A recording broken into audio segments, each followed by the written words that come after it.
신앙을 가진 사람들이 위대한 것은 하나님의 모습이 보이지 않더라도 그것을 마치 보는 것처럼 붙들고 의지하고 그 음성을 쫓아가고 있기 때문에 위대한 사람이라고 표현할 수 있는 것입니다. 이 새벽 시간 하나님을 볼 수 있는 믿음을 가진 자들로서 저와 여러분의 하나님의 뜻을 발견하고 깨닫는 시간 되길 간절히 소망합니다. 오늘 우리가 읽은 본문에는 어리석은 사람 바락이 등장합니다. 이 바락도 그냥 보통 사람이 아니라 그 시대의 이제 장군이다라고 표현할 수 있는 사람입니다. 이 본문의 배경을 잠깐 보자면 가나안 족속이 이스라엘 백성들을 압제할 시간이었습니다. 하나님의 백성임을 만방에 알리면서 가나안 땅으로 들어와 살았던 그 백성들이었지만은 가나안 족속을 당해내지 못했습니다. 당해내지 못한 것뿐만 아니라 그들을 그냥 내버려 둔 것도 조금은 있죠. 왼손잡이 사사였던 에훗도 하나님의 일을 대변하며 잘 사사를 치리하였지만 그 백성들이 하나님을 떠나 살고 있었습니다.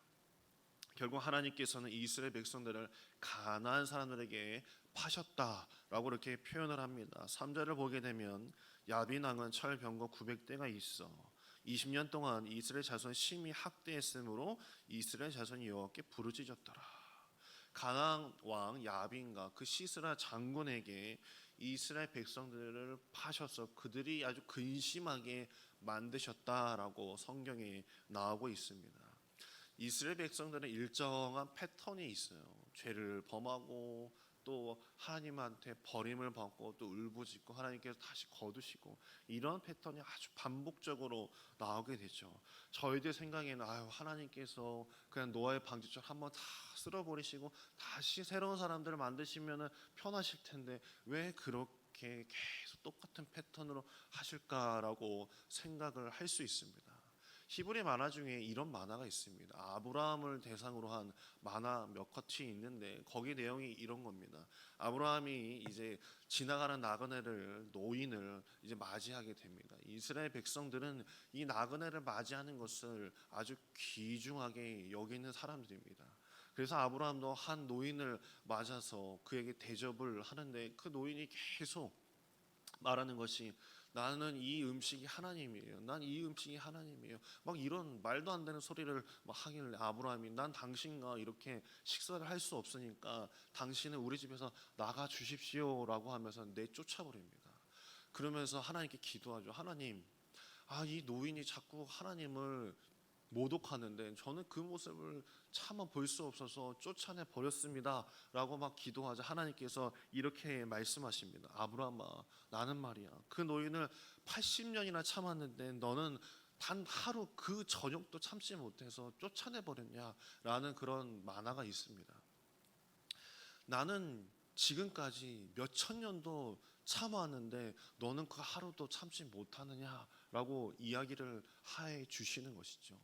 어떻게 보면은 이스라엘 백성들은 그 단 하루 몇 년이 그렇게 죄를 지어가며 사는 모습, 그것을 보면서 우리는 저 백성들을 왜 갈아엎으시지, 한 번 다 쓸어버리시지 라고 생각을 할 수 있겠지만 하나님의 눈에는 자신의 백성이고 자녀와 같은 존재였기 때문에 나는 이 백성들 몇천 년이나 참았는데 니들이 왜 그렇게 걱정하고 니들이 왜 그렇게 분노하느냐라고 말씀하실 수도 있는 것입니다. 어쩌면 하나님은 우리 인간들을 바라보시면서 저 주시는 분이십니다. 그래, 내가 너희들을 하루 이틀 본 것도 아니고 내가 너를 버릴 수 없는 존재이기 때문에 내가 너희를 사랑하는 건 너희들이 알지 않느냐, 다시 돌아와라 돌아와라 끊임없이 말씀해 주시는 것일지 모릅니다.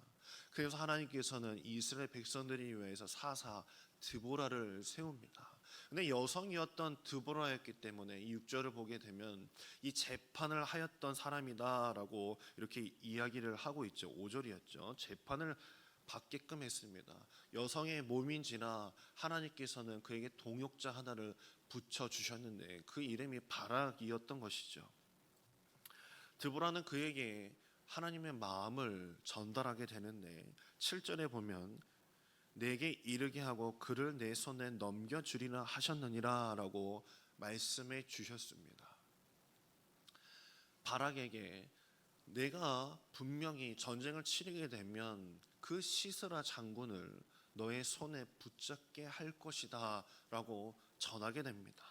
그러나 이 바락의 반응이 다른 것이 문제였습니다. 8절 말씀을 보면 바락이 그에게 이르되 만일 당신이 나와 함께 가면 내가 가려니와 만일 당신이 나와 함께 가지 아니하면 나도 가지 아니하겠노라 하니라고 이렇게 이야기를 했어요. 언뜻 보아서는 이 바락이 좋은 말, 그릇된 말을 하지 않고 그냥 상식적으로 맞는 말을 한 것 같지만요. 자세히 들여다 보면은 바락은 드보라를 절대적으로 신뢰하고 있었습니다. 사사를 신뢰하는 것은 당연한 것이죠. 신앙인으로서 믿는 자들로서 또한 목회자를 신뢰하고 발맞춰 동행해야 하는 것, 순종해야 되는 것은 맞는 말입니다. 그러나 알아두어야 될 것이 신뢰하는 것은 맞지만 절대적인 것은 결코 아닙니다. 목회자는 한 영혼을 살피고 인도해야 되지만 결코 구원해 주는 것은 아니라는 사실이에요. 단지 천국문까지는 인도해 줄 뿐이지만 목회자가 그 사람을 구원해 주는 것은 결코 아니라는 것이죠. 내 믿음의 고백과 주님을 신뢰하면 따라야만이 구원을 얻을 수 있는 것이지, 목회자가 이 강단에 서는 사람이 한 영혼을 구원시킬 수 있는 것이 결코 아니라는 거죠. 오늘 바락도 마찬가지였습니다. 드보라가 그를 인도해주고 안내해주고 하나님의 사자로서 그에게 말을 전달해 주는 것이지, 드보라가 그 바락을 구원해 주는 것이 결코 아니었습니다. 그런데 8절의 말씀에 보면은 당신이 가면 나도 가는 것이고 당신이 가지 않으면 나도 가지 않겠습니다 라고 대답을 했던 것입니다. 하나님의 사자는 분명히 너의 손에 그 시스라를 넘겨 주실 것이다, 가라 라고 했는데 난 당신이 가면 가고 나는 아니면 안 갑니다 라고 고백을 해버린 것입니다. 이에 드보라의 대답이 아주 단호했습니다. 9절 말씀을 보면 하나님의 말씀이 바로 바뀌게 됩니다. 이르되 내가 반드시 너와 함께 가리라. 그러나 내가 이번에 가는 길에서는 영광을 얻지 못하리니. 갑자기 하나님 말씀이 바뀌어 버리죠. 이는 여호와께서 시스라를 여인의 손에 파실 것임이니라 하고 드보라가 일어나 바락과 함께 게데스로 가니라라고 말씀하셨습니다. 하나님의 마음이 변하게 됐습니다. 바락이 하나님을 신뢰한 것이 아니라 드보라를 절대적으로 신뢰한 모습을 보시고 아, 너는 안 되겠구나 라고 하시면서 그 말씀을 바꿔 버리셨습니다. 정말 그대로 되었습니다. 바락이 전쟁은 전쟁대로 했고 목숨을 걸고 전투하고 승리까지는 했지만, 그러나 적장이었던 시스라는 정작 놓치게 되고 맙니다.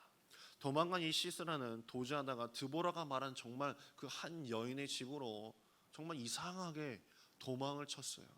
그리고 그 여인이 맞이하게 되었는데 그 여인이 야엘인 것이죠. 바로 하나님의 말씀이 이루어지는 과정, 그것은 참 놀랍습니다. 하나님께서 말씀하시는 대로 그렇게 흘러가게 된 것이에요. 그 여인이 그 무슨 참 관자놀이에다가 정을 막아가지고 죽였다라고 성경에 나오죠. 그 여인이면 평생 뭐 그러고 살아왔던 여인도 아니었을 텐데 그렇게 행하였다라고 이야기를 하고 있습니다. 결국 바락은 전쟁은 전쟁대로 하고 고생은 고생대로 수고하였지만 결국 그 하나님의 그 영광은 여인의 손에 넘어가고 말았다라는 것이에요. 우리는 이것을 잘 살펴봐야 됩니다. 하나님의 뜻이 여기에서 무엇을 말하고 있는지.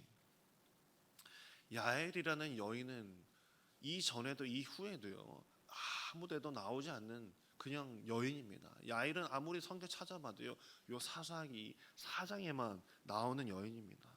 사람들에게 존중받지 못한 여인이었고 이방 여인이었습니다. 그러나 그가 가장 잘했던 것은 영적인 흐름이 어디에서부터 어디로 흘러가는지를 잘 알았고 그것을 기회가 왔을 때 딱 잡았던 그 한 여인이었기 때문에 그 성경에 기록될 수 있었고 그 승리를 자신이 거머쥐었고 영광을 드러낼 수 있는 여인으로 살 수 있었다라는 사실입니다.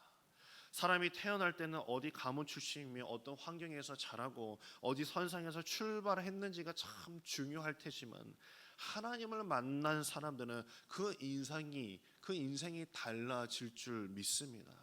야엘이라는 그 여인은 남편을 잘못 만나고 시대를 잘못 만난 자라고 여길 수 있었겠지만, 하나님을 만난 사람으로서, 하나님께서 말씀하신 것 그것을 한 번에 알아듣고 행하였던 사람으로서 그는 성공한 인생이라고 표현할 수 있는 것이죠. 아브라함이 하나님의 말씀을 따라 가나안 땅으로 들어왔습니다. 그가 잘나서도 젊고 빠릿빠릿해가지고 하나님께서 그를 콕 집어서 그에게만 말씀하셔서 그를 인도하시고 그가 성경에 처음 인물로 남게 된 것이 결코 아닙니다. 수많은 사람들 중에서 갈대아 우르 그 문명 속에서 수많은 사람들에게 하나님께서 말씀하셨을 거예요. 누가 내 말을 듣고 가나안 땅으로 가겠느냐라고 말하였지만 그 중에 한 사람 아브라함이 그 말씀에 귀 기울이고 그것에 응답하였기 때문에 아브라함이 그 길을 떠나였던 사람이 된 것이고, 그래서 그가 아브라함, 하나님의 말씀에 기록된 첫 번째 사람이 되었다라는 사실입니다. 하나님의 말씀에 순종하고 하나님의 말씀에 반응하여 그 길을 떠난 사람, 그 사람이 하나님께는 택함 받은 사람이 된다는 것이에요. 우리도 똑같습니다.